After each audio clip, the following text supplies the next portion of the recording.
All right, guys, I wanted to give you a quick update on the hood situation. We got some good news and some bad news about it.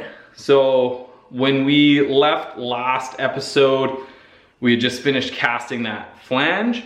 Good news, hood popped out just fine. The flange looks great. The packing tape worked awesome as a mold release. So we got the nose cone popped out, trimmed up the flange and everything. That looks awesome. The hood fits really nice on it. The strengthening ribs on the inside of the hood worked great. I compared it to the old hood. The old hood was pretty floppy.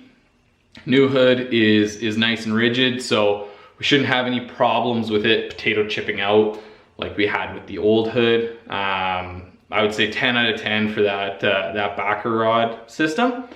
So that's the good news. Bad news is the hood doesn't fit.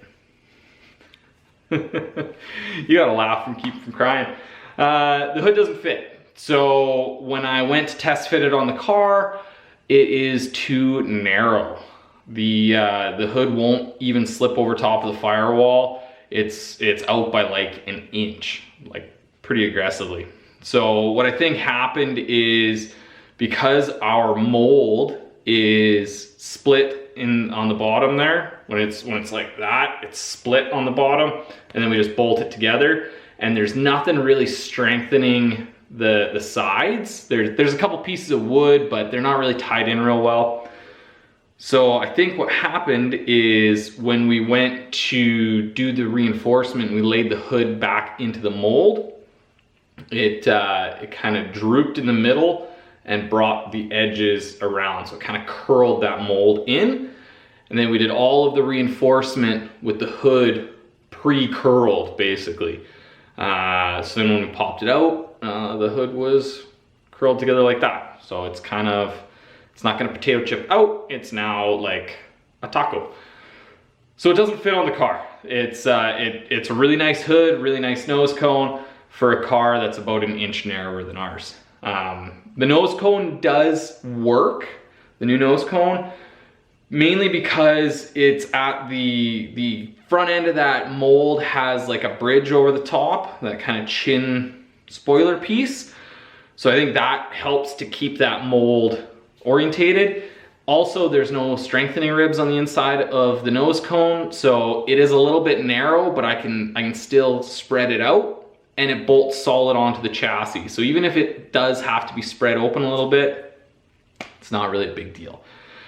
The hood though is, it ain't gonna work. So we got a couple options to fix the hood going forward. Option number one, we can take that new hood and cut some of the strengthening ribs out of it.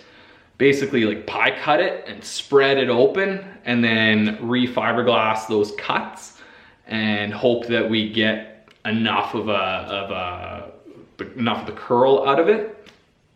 I'm not a huge fan of that situation because I think we're gonna run into the same issue where we're not gonna know where the proper width of it is, and then we're just gonna end up fiberglassing over it and it being wrong again. So not a great option, but it is an option.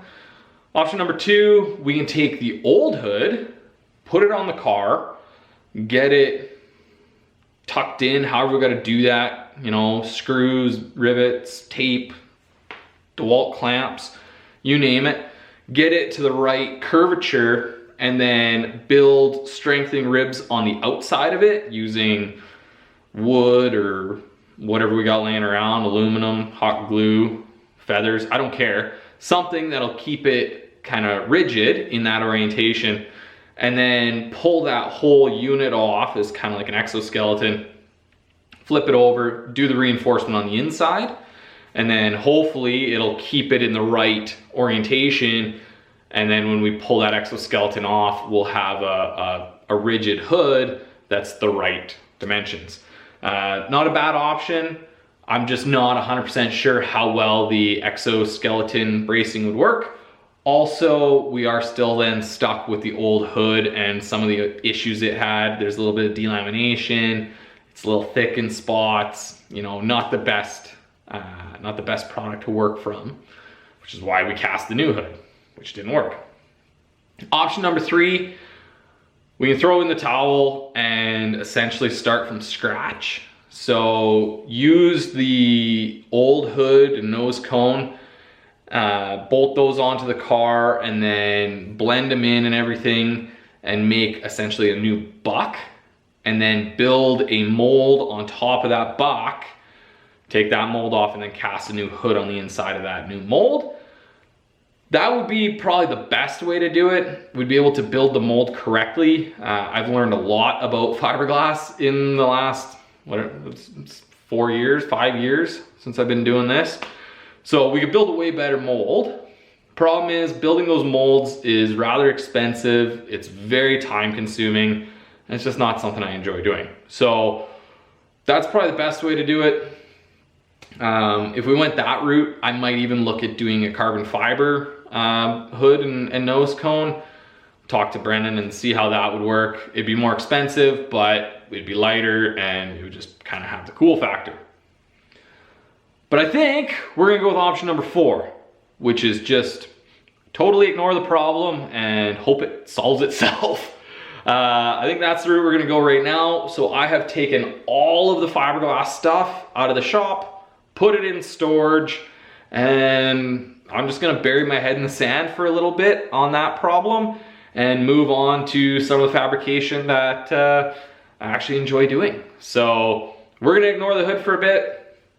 You guys can let me know if there's another way that we can fix this thing, or if we wanna just start from scratch, or if we wanna just shave a new body for it, or if we wanna do aluminum. I've never done aluminum, so that would probably be a terrible idea. But we're gonna ignore it. We're gonna move on to fabrication. So that's all I wanted to give you guys today. Just a quick update, kind of get that off my chest. And so in the next episode, if I'm cursing about the shitty fiberglass job I did, now you know why.